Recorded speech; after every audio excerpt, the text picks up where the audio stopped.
నిజామాబాద్ నుంచి కవిత మళ్ళీ పోటీ చేయబోతున్నట్టు, అందుకే రాజకీయం మళ్ళీ ప్రారంభించేసింది. బీసీ రాజకీయం, బీసీల కోసం ఆవిడ పోరాడుతుందట.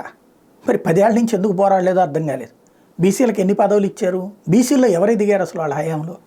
తలసాని శ్రీనివాస్ యాదవ్ నా చిన్నప్పటి నుంచి ఉన్నాడు, తెలుగుదేశం పార్టీలో ఎదిగినటువంటి వ్యక్తే.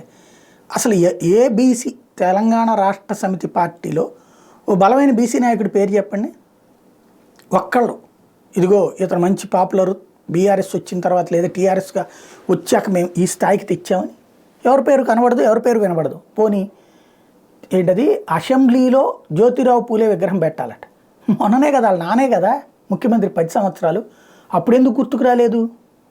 ఇప్పుడు ప్రగతి భవన్ పేరుని కాస్త ప్రజాభవన్గా మార్చి జ్యోతిరావు పూలే ప్రాంగణం అని చెప్పి ఆయన తీసుకొచ్చి పెట్టాడు కాబట్టి రేవంత్ రెడ్డి, ఇప్పుడు జ్యోతిరావు పూలే గుర్తుకొచ్చారు, బీసీలకు సంబంధించి గుర్తుకొచ్చారు. అందుకోసం అనేసి జ్యోతిరావు పూలే విగ్రహం అసెంబ్లీలో పెట్టాలని పోరాడతారట.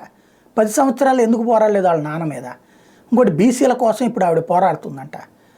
కాస్త జనం నవ్వుకుంటారు అని కూడా ఫీలింగ్ లేనటువంటి విచిత్ర ఉద్యమాలు 50 రోజుల్లోనే చేసేయడమే వింత.